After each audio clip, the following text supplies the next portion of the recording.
तोते की कहानी। एक राजा था, उसके यहाँ था एक तोता।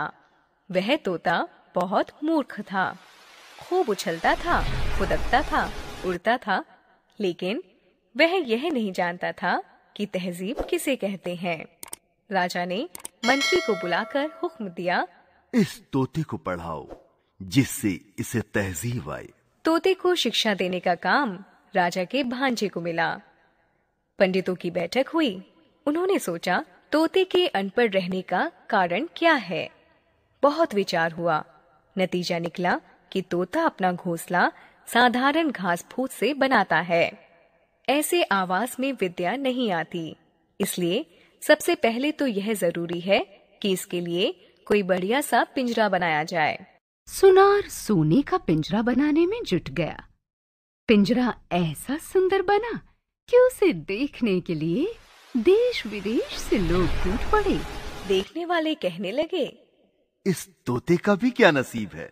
सुनार को थैलियां भर भर कर इनाम मिला। पंडित जी तोते को विद्या पढ़ाने बैठे। बोले, ये काम पोथी पोथियों का नहीं है। राजा के भांजे ने सुना। उसने उसी समय पोथी लिखने वाले को बुलाया। पोथियों की नकल होने लगी। नकल नवीसों को बैलों पर लाद लाद कर इनाम दिए गए। जवाहरात जड़े सोने के पिंजरे की देखभाल में राजा का भांजा बहुत व्यस्त रहने लगा। जो भी देखता यही कहता, उन्नति हो रही है। दुनिया में और तो सब चीजों की कमी है, लेकिन निंदकों की कोई कमी नहीं है। एक ढूंढो 1000 मिलते हैं। वह बोले, पिंजरे की तो उन्नति हो रही है, पर तोते की खबर लेने वाला कोई नहीं है। बात राजा के कानों में पड़ी। उसने भांजे को बुलाया और कहा, क्यों भांजी, ये कैसी बात सुनाई पड़ रही है। भांजे ने कहा, महाराज, अगर सच सच बात सुनना चाहते हैं तो सुनारों को बुलाइए, पंडितों को बुलाइए, नकल नवीसों को बुलाइए, मरम्मत करने वालों को बुलाइए और मरम्मत की देखभाल करने वालों को बुलाइए।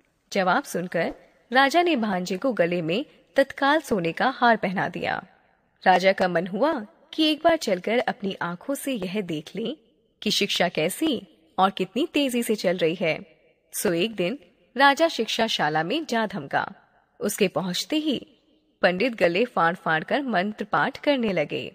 राजा प्रसन्न होकर वहीं से लौटने लगा तो झुरमुट में छिपे निंदक ने कहा, महाराज, आपने तोते की भी पढ़ाई देखनी है। राजा चौंका। बोला, अरे हाँ, तोते को तो देखा ही नहीं। राजा ने पंडित से कहा, मुझे देखना है कि तोते को तुम किस ढंग से पढ़ाते हो। राजा को पढ़ाने का ढंग दिखाया गया। देखकर उसकी खुशी का ठिकाना न रहा। राजा ने सोचा, अब तोते को देखने की जरूरत ही क्या है, उसे देखे बिना भी काम चल सकता है।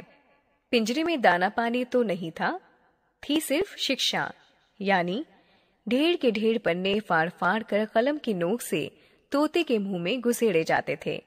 खाना बंद तो हो ही गया था, चीखने चिल्लाने के लिए भी गुंजाइश नहीं छोड़ी थी। तोता दिन पर दिन अधमरा होता गया।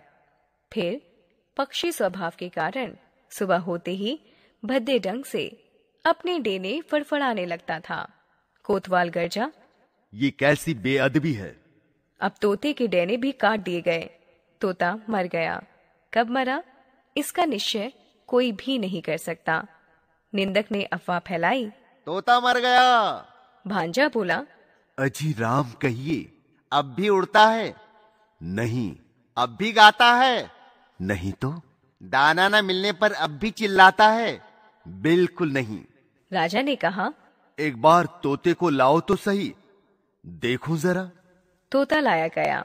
साथ में कोतवाल आया, प्यादे आए, घुड़सवार आए। राजा ने तोते को चुटकी से दबाया। तोते ने ना हाँ की और ना हूं की। हाँ, उसके पेट में पोथियों के सूखे पन्ने जरूर खड़खड़ाने लगे। तोता मर चुका था। राजा को अपनी गलती का पता लग चुका था कि तोते को जबरदस्ती पढ़ाने की कोशिश में ही उसकी जान चली गई। शिक्षा, प्रत्येक जीव का अपना एक अलग स्वभाव होता है, उसे बलपूर्वक नहीं बदलना चाहिए।